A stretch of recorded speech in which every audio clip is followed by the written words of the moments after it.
Assalamualaikum warahmatullahi wabarakatuh.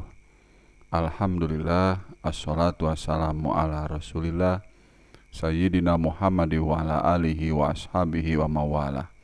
Amma ba'du ayyuhal hadirun ittaqullaha la'allakum tuflihun. Pada kesempatan ini marilah kita bahas tentang hakikat, sejarah, dan fungsi masjid.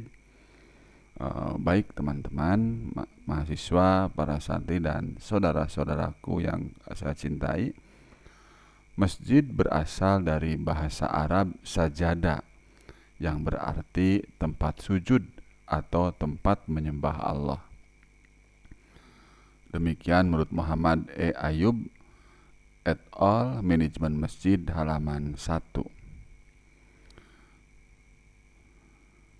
Itulah sebabnya mengapa masyarakat menyebut bangunan untuk melaksanakan sujud atau sholat dengan masjid. Penyebutan tersebut sebenarnya tidak dapat diterima secara utuh dalam syariat Islam, karena Rasulullah Muhammad SAW bersabda, "Telah dijadikan untukku dan untuk umatku bumi sebagai tempat sujud atau masjid dan sarana penyucian diri." Hadis riwayat Bukhari dan Muslim. Bisa kita lihat dalam Sahih Bukhari dalam kitab At-Tayammum hadis nomor 335. Juga Sahih Muslim dalam kitab Masajid wa Mawadi As-Shalah hadis nomor 810. Dari hadis tersebut memberikan arti bahwa seluruh bumi sesungguhnya merupakan masjid atau tempat sujud atau tempat sholat. Maka sebenarnya orang Islam dapat melakukan sholat di mana saja, di rumah, di kebun, di jalan, di kendaraan, dan di tempat lainnya. Tidak harus di dalam sebuah bangunan khusus. Jika ternyata kita dapati Rasulullah SAW mendirikan sebuah bangunan yang kita kenal sekarang dengan masjid, maka berarti fungsi yang diharapkan tidak hanya sebagai tempat salat saja, karena tempat salat dapat di mana saja. Maka dari itu, masjid sebenarnya mempunyai beragam fungsi penting lainnya. Demikian menurut Sidi Ghazalba dalam bukunya Masjid, Pusat Ibadah dan Kebudayaan Islam halaman 116. Untuk mengetahui bagaimana peran dan fungsi masjid yang sebenarnya, perlu kiranya kita menelaah dari sejarah Islam, bagaimana Rasulullah dan generasi pertama umat Islam memfungsikan masjid. Pada masa Rasulullah, masjid tidak hanya sebagai tempat salat saja, tetapi sebagai pusat kegiatan umat Islam. Bahkan Rasulullah SAW menjadikan pembangunan masjid sebagai benih dalam perkembangan melahirkan dunia Islam. Demikian menurut Muhammad Munir Al-Ghodban dalam kitabnya Manhaj Hierarki Strategi Pergerakan dan Perjuangan Politik dalam Sirah Nabawi SAW. Terjemah An-Nur Rafiq et al. Jakarta, Rabbani Press 2007 halaman 257. Hal tersebut tercermin dalam peristiwa ketika Rasulullah mendirikan masjid pertama, yaitu Masjid Quba, yang selesai dibangun pada 12 Rabiul Awal tahun 1 Hijriah. Inilah masjid yang pertama kali dibangun atas dasar takwa setelah masa kenabian Rasulullah Muhammad SAW. Masjid tersebut didirikan ketika Rasulullah dalam perjalanan hijrahnya dari Mekah ke Madinah, ketika singgah selama 4 hari di desa Quba, yaitu sebelah barat laut kota Yasrib atau Madinah sekarang. Setelah Rasulullah SAW mendirikan Masjid Quba, Rasul melanjutkan perjalanan hijrahnya dan memasuki kota Madinah. Langkah pertama yang dilakukan oleh Rasulullah SAW ketika sampai di kota Madinah adalah juga membangun masjid, yaitu Masjid Nabawi.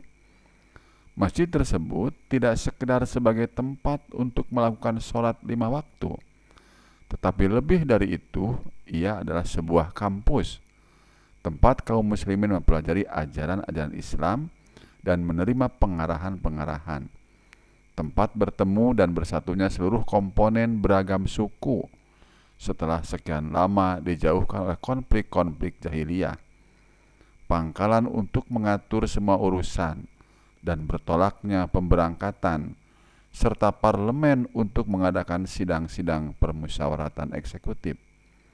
Di samping itu, masjid juga merupakan rumah tinggal sejumlah kaum fakir dari kalangan muhajirin yang mengungsi dan tidak mempunyai rumah, harta, kekayaan, keluarga, ataupun anak-anak. Ini bisa kita lihat dari Safiur Rahman Al-Mubarakfuri dalam bukunya Perjalanan Hidup Rasul yang Agung Muhammad SAW dari kelahiran hingga detik-detik terakhir, cetakan 10, terjemahan Hanif Yahya, Jakarta Darul Haq, 2001, halaman 266.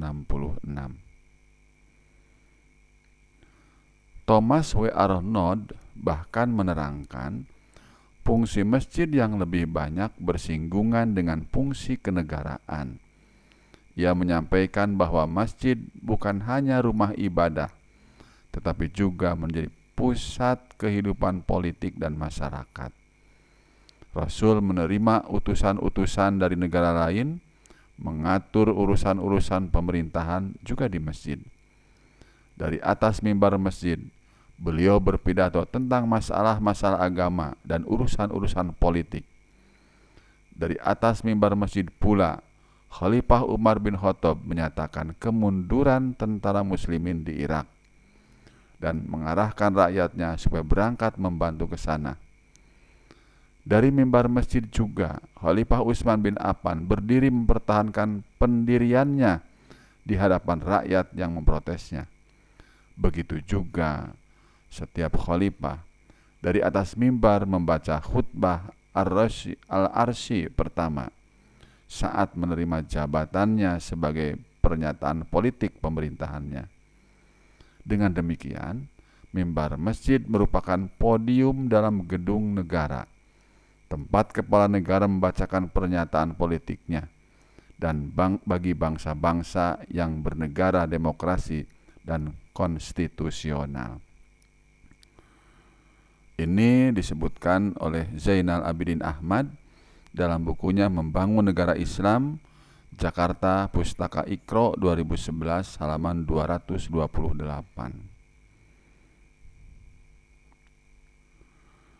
Pendapat tersebut mempertegas bahwa sesungguhnya fungsi masjid tidak hanya sebagai tempat sholat, tetapi juga ibadah dalam arti yang luas.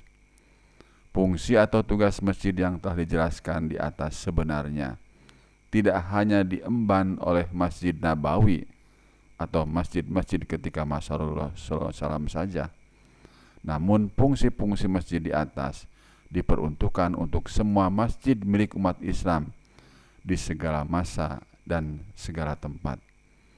Telah banyak disampaikan tentang fungsi-fungsi masjid dari beberapa pakar.